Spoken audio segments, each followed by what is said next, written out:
కృపలో క్షేమము నీచితివి, కృపకు పాత్రులుగా చేసితివి. కృపలో క్షేమము నీచితివి, కృపకు పాత్రులుగా చేసితివి. కృపను గూర్చి పాడెదనేను, కృపను గూర్చి పొగడెద నిన్ను. కృపను గూర్చి పాడెదనేను, కృపను గూర్చి పొగడెద నిన్ను.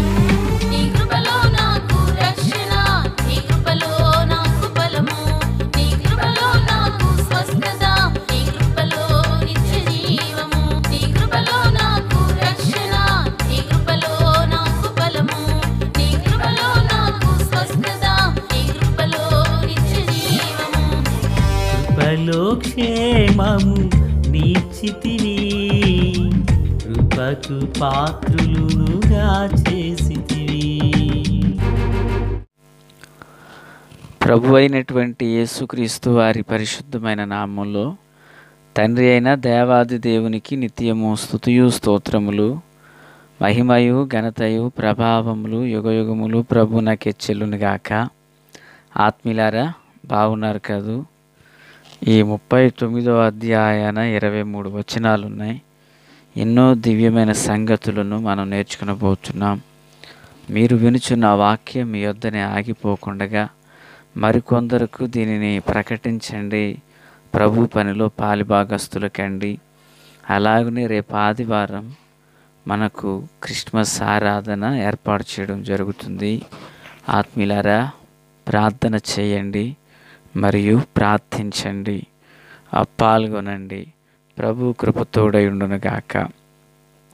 ఈరోజు వాక్యం కొరకైన భాగం, యెహోవా యోసేపునకు తోడై ఉండెను గనుక అతడు వర్ధిల్లుచు తన యజమానుడగు ఆ ఐగుప్తుని ఇంట నుండెను. యెహోవా అతనికి తోడై ఉండెననియు అతడు చేసినదంతయు అతని చేతిలో యెహోవా సఫలము చేసెననియు అతని యజమానుడు చూచినప్పుడు అని చూస్తున్నాం. ప్రార్థన. తండ్రి దేవా స్తోత్రం, వాక్యం చేత మా అందరితో మాట్లాడండి. నన్ను మమ్ములను అందరినీ బలపరచండి. సియోనులో నుండి మీ కృపాహస్తం తోడై ఉండునుగాక. యేసునామమున ఆమెన్. ప్రియులారా, ఈరోజు వాక్యపు అంశం, దేవుడు యోసేపునకు తోడై ఉండుట. ఎంతోమందికి తోడై ఉంటాను అంటారు. కరోనా కాలంలో ఎవరికి తోడుగా ఉన్నారు, మాటను ఎంత బాగా నిలవబెట్టుకున్నారనేది బాగా మనకు అర్థమైంది. వార్తల ద్వారా విన్నాం. కొందరు అనుభవించారు, కొందరు చూశారు. సంతోషం. అయితే ఈ ఉదయకాల వేళ ఒక మనుషునికి దేవుడు తోడై ఉంటే ఆ మనుషుడు ఎంతగా నూతనపరచబడతారు అనే సత్యాన్ని నేర్చుకునబోతున్నాం. యోసేపు ఐగుప్తు వచ్చారు. ఫరో రాజ సంరక్షక సేనాధిపతి అయిన పోతీఫరు అనబడిన వాని ఇంటిలో యోసేపు ఉంటున్నాడు. ఆత్మీయులారా, జరిగిన విషయం ఏంటంటే, యోసేపుకు దేవుడు తోడై ఉన్నారంట. ఒక మహిమాన్వితుడైన దేవుడు మంటి స్వరూపమయ్యున్న మంటి దేహాన్ని కలిగిన యోసేపుకు ప్రభు తోడై ఉన్నారు. ఫలితం ఏమైంది చూస్తే దేవుని వాక్యంలో, యజమానుడగు ఐగుప్తుని ఇంట అతడట వర్ధిల్లుచు ఉన్నాడట.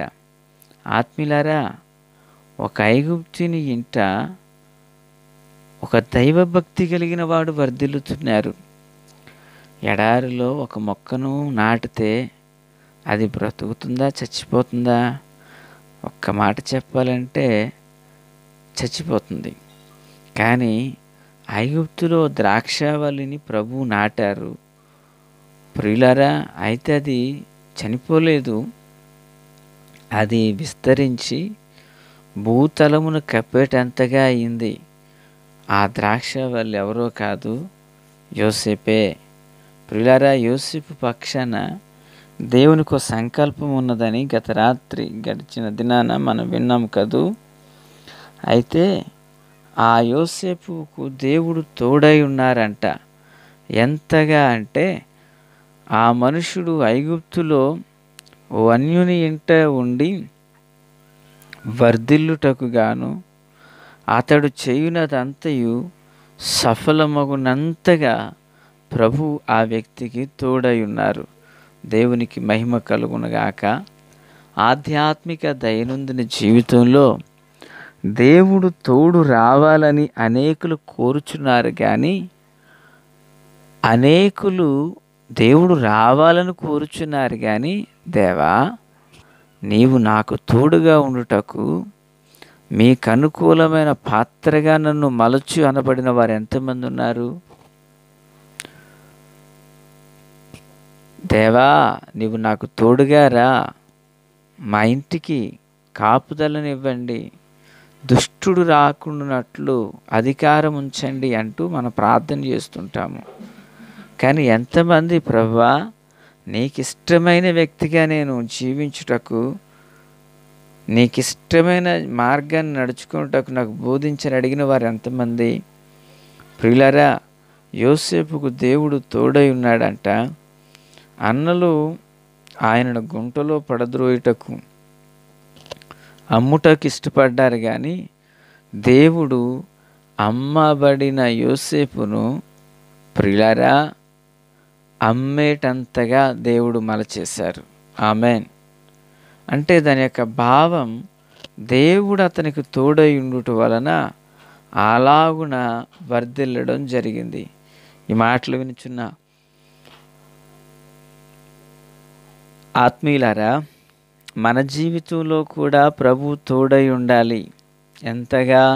యెషయా ప్రవచన గ్రంథం 41:10లో నీవు నా దాసుడివనియు నేను నిన్ను ఉపేక్షింపక ఏర్పరచుకుంటున్నానియు నేను నీతో చెప్పి ఉన్నాను, నీకు తోడై ఉన్నాను, భయపడకము, నేను నీకు దేవుడినై ఉన్నాను, దిగులు పడకము, నేను నిన్ను బలపరుతును, నీకు సహాయం చేయవాడను నేనే అంటారు ప్రభు. ప్రియులారా, నీతి అనబడిన దక్షిణ హస్తముతో దేవుడు ఆదరించు ప్రభువునై ఉన్నారు. యోసేపుకు ఆయన తోడై ఉన్నారు కనుకనే యోసేపు ఉన్న ఇంటి వారందరూ దీవించబడి వృద్ధిపరచబడ్డారు. ఆత్మీయులారా, మరి యోసేపు నాకు దేవుడు తోడై ఉండడానికి గల కారణం ఏంటి? మనందరికీ తెలుసు. యోసేపు బాల్య దినాల నుండి తండ్రికి సన్నిహితంగా ఉండేవాడు. తమ అన్నలు చేయు చెడుని తెలియపరిచేవాడు. ప్రియులారా, అంటే చెడుకు దూరంగా ఉన్నాడు కదా, ఆయన కీడుకు దూరంగా ఉన్నాడు కదా, పగా ప్రతీకారాలు తీర్చుకొనలేదు కదా. ఉదయకాల వేళ ఈ మాటల గురించి ఆత్మీయులారా, ఎవరైతే అట్టి మంచి మనస్సును కలిగి ఉంటారో వారికి దేవుడు తోడై ఉంటారు. ఇక 2, యోసేపు ఎదుటకు పాపమే వచ్చి నిలవబడిన, యోసేపు కనుల ఎదుటకు పాపమే నిలవబడిన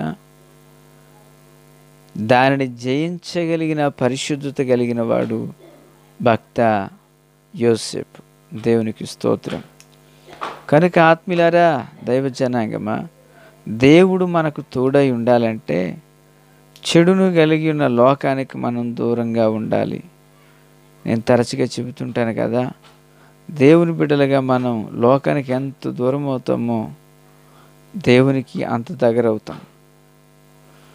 దేవునికి ఎంత దూరంగా ఉంటామో సాతాను తన కార్యాలు చేయడానికి ఇష్టపడుతూ ఉంటారు. ఆత్మీయులారా, క్రీస్తునందు నాకు అత్యంత సన్నిహితులారా, ఈ యొక్క పోతీఫరు నాకు ఇంటిలో పనివానిగా పంపించబడ్డాడు యోసేపు. అద్భుతం. అక్కడ ప్రభు అతనికి తోడుగా ఉన్నారు గనక చేయనిదల్లా ఆశీర్వాదకరంగా మారింది, దీవెనకరంగా మారింది. జీవము కలిగిన దేవుని పిల్లలుగా మన ఆధ్యాత్మిక జీవితం మందు లోపము లేని వారిగా మనం నడిస్తే ప్రభు తోడై ఉంటారు. అంత మాత్రమే కాదు, ప్రభు సహాయం మనకుంటుంది. యోసేపు అధికారం కోసం అడ్డదారులు ఏమీ త్రొక్కలేదు. యోసేపు అధికారం కొరకు మరో దిక్కుకు వెళ్ళలేదు. యోసేపు ఉన్న చోటనే ప్రభు యొక్క కృపను పొందడం, ప్రభు యొక్క దయను ఎరిగి జీవించడం యోసేపు నాకు ఓ దిక్సూచిగా మారింది. ఆత్మీయులారా, అన్యునింట దేవుడు ఐగుప్తులో తోడై ఉండుట వలన, యోసేపుకి దేవుడు తోడై ఉండుట వలన అతడు చేస్తున్నదంతా సఫలమవుతున్నట్లుగా దేవుడు చూచారు. ఆమేన్. చేతి పనులను ఆశీర్వదించారు. పశుశాలల మధ్యలో ఉన్న, పంట పొలముల మధ్యనే ఉన్న అద్భుతమును ప్రభు జరిగించారు.